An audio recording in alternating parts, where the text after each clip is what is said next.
मैं आप लोगों को वेबसाइट का एक टेक्निकल ऑडिट चेकलिस्ट बताना चाहता हूं।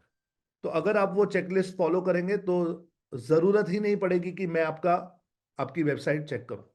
आप खुद उसमें point to point, section to section check कर पाओगे कि ये सब कुछ आपकी वेबसाइट पे है या नहीं। लेकिन अगर ऐसे सोचें, होम पेज तो ठीक है, पूरी वेबसाइट को कैसे चेक करेंगे? तो फिर अब यहां पे ध्यान देना चाहिए। ओके, मैं आप लोगों को समझा रहा हूं कि पूरी वेबसाइट की ऑडिट कैसे करते हैं। तो अगर आपके पास अपनी वेबसाइट है तो इन पॉइंट्स को देखकर सीखकर आप अपनी वेबसाइट का ऑडिट खुद कर सकते हैं।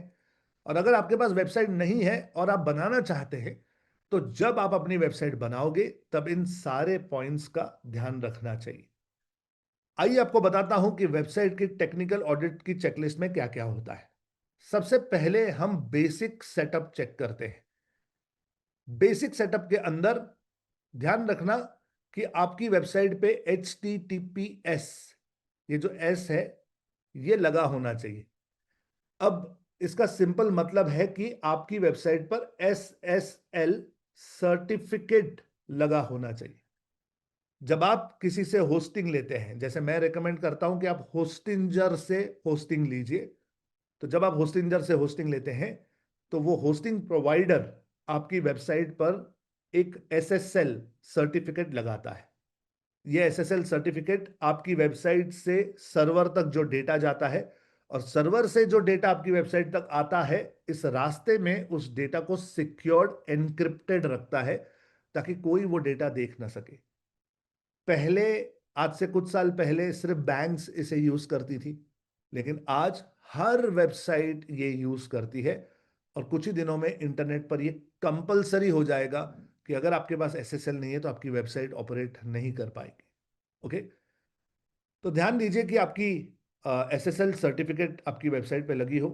कई बार ऐसा होता है कि अंडर कंस्ट्रक्शन का पेज हम एग्जिबिट करते हैं, क्योंकि हमारी वेबसाइट पे काम चल रहा होता है।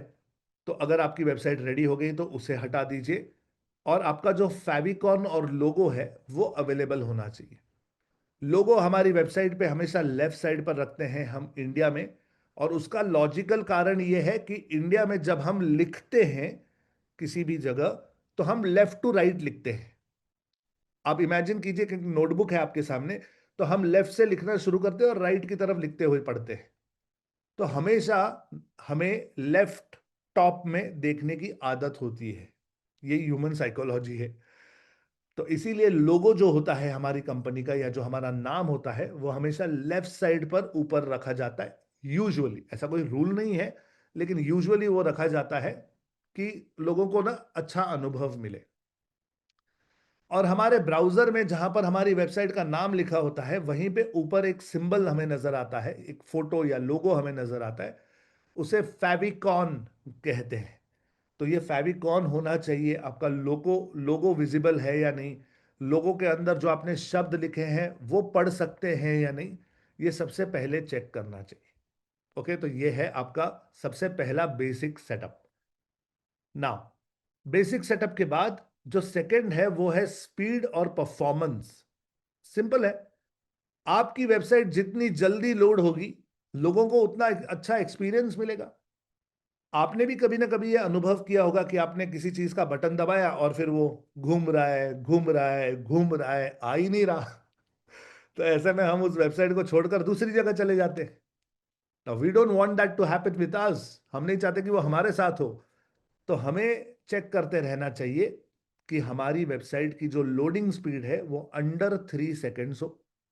और ताकि ये 3 सेकेंड्स के अंदर हो, हमारे इमेजेस जो है ये कॉम्प्रेस्ड होने चाहिए। कोई भी लॉन्ग लोडिंग स्क्रीन्स, कोई भी हैवी एनिमेशन वगैरह ना हो।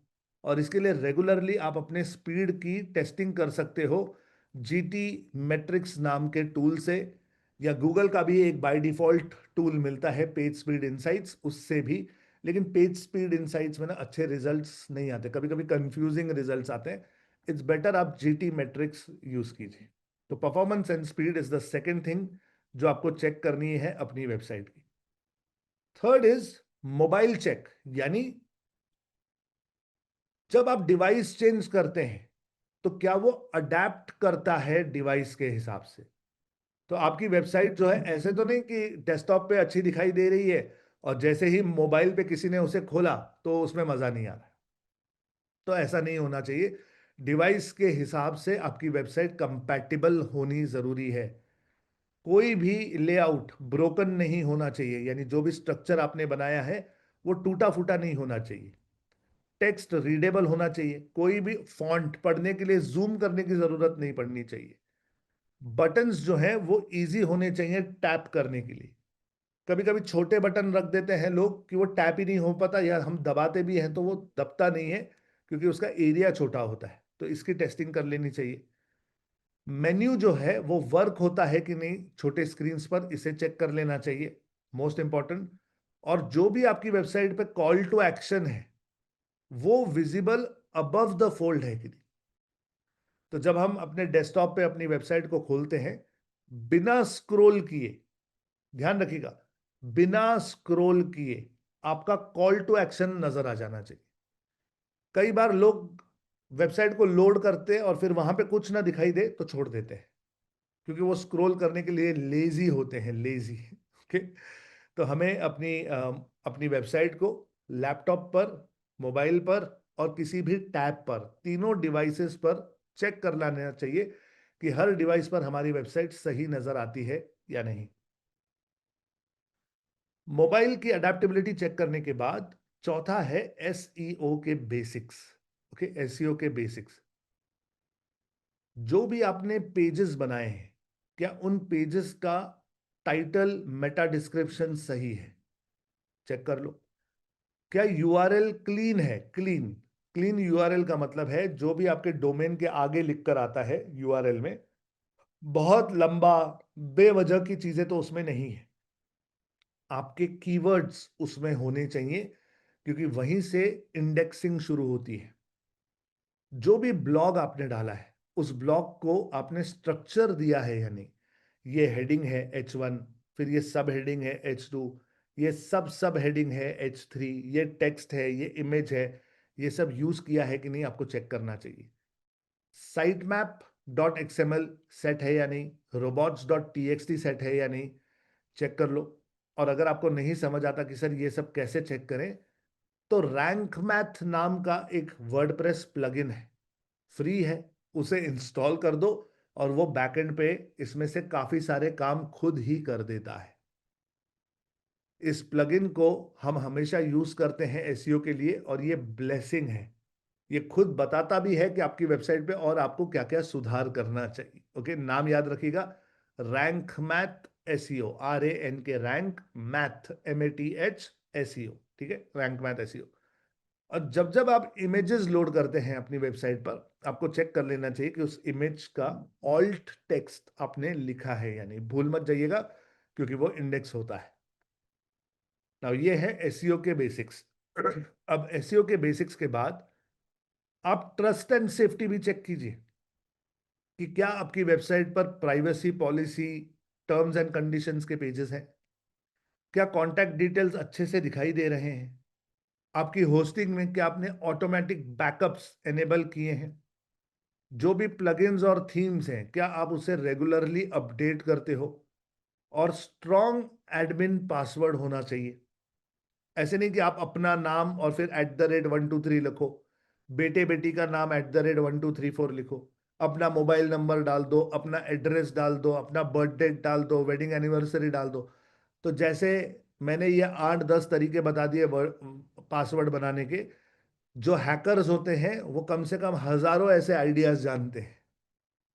तो पासवर्ड ऐसा होना चाहिए कि कोई कभी उसे गैस कर ना पाए। Okay. And two factor authentication होना चाहिए। टू फैक्टर ऑथेंटिकेशन का मतलब क्या है?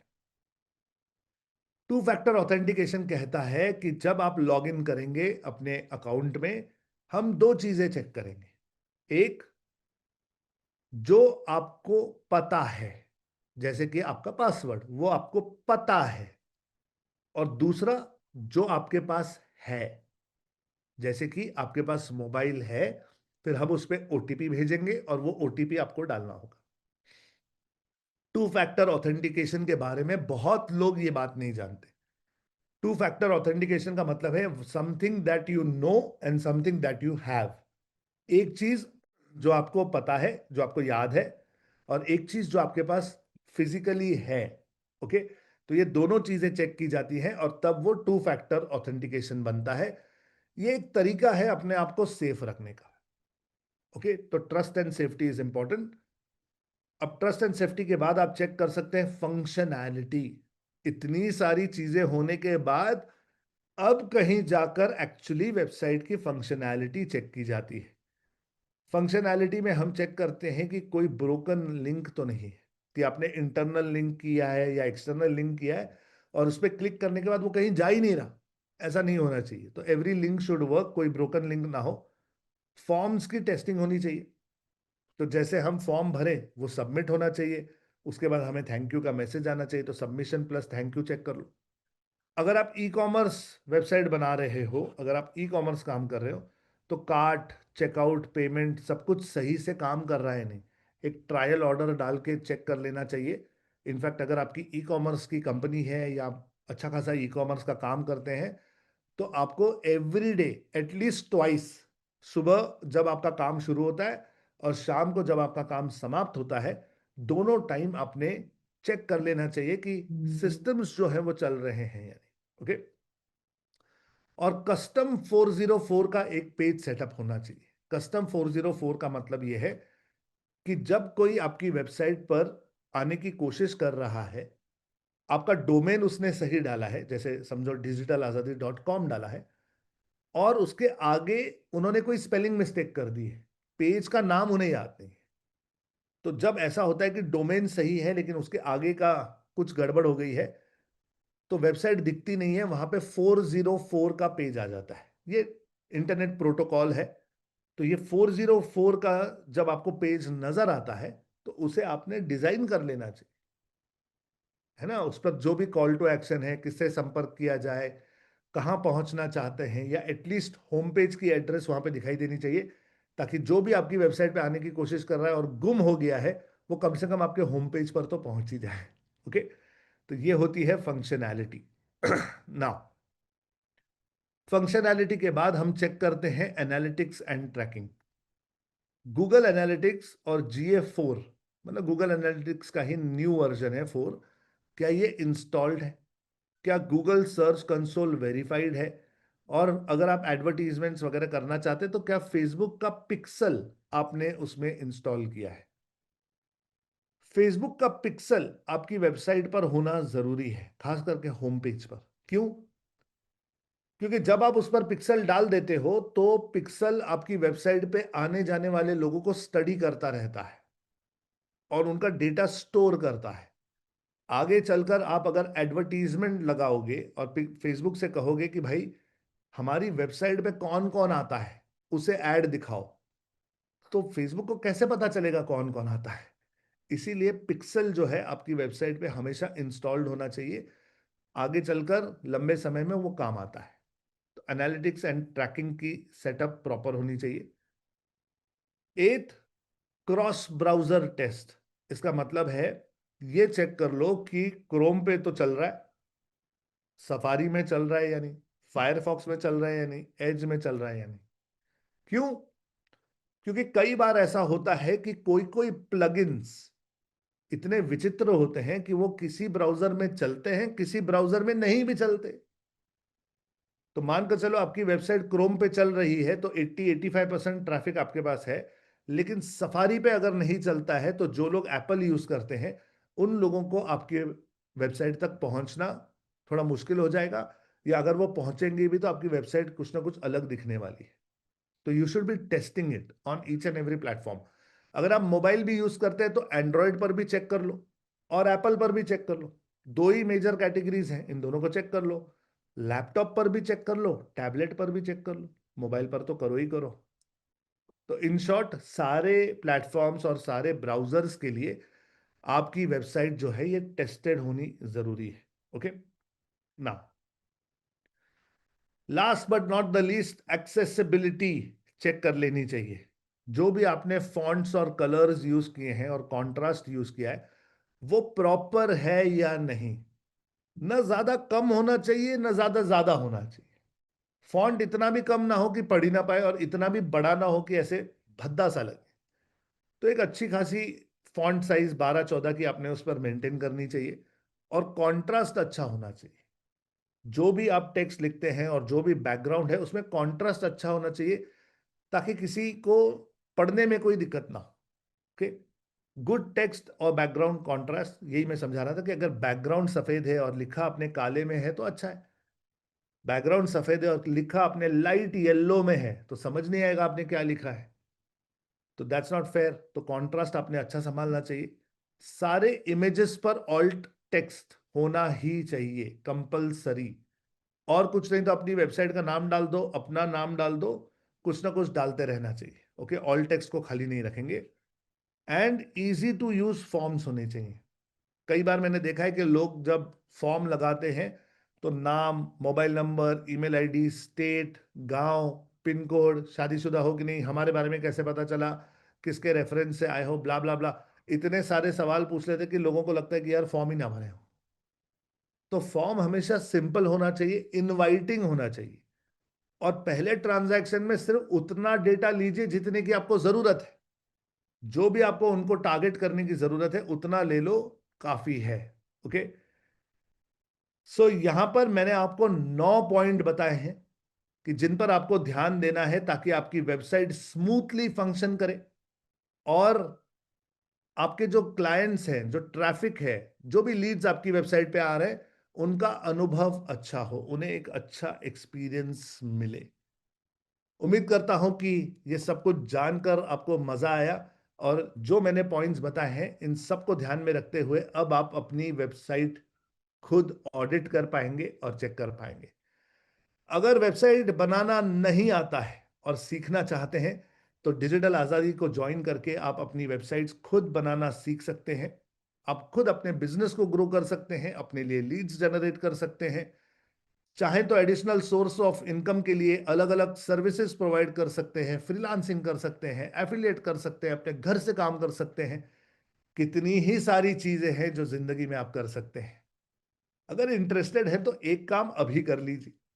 इस वीडियो के डिस्क्रिप्शन में नीचे मेरे फ्री वेबिनार की लिंक है, क्लिक कीजिए, रजिस्टर कीजिए। आइए मेरे वेबिनार में, मैं आपको बताता हूं कैसे आसानी से आप मुझसे डिजिटल मार्केटिंग सीखकर अपनी लाइफ को अपग्रेड कर सकते हैं।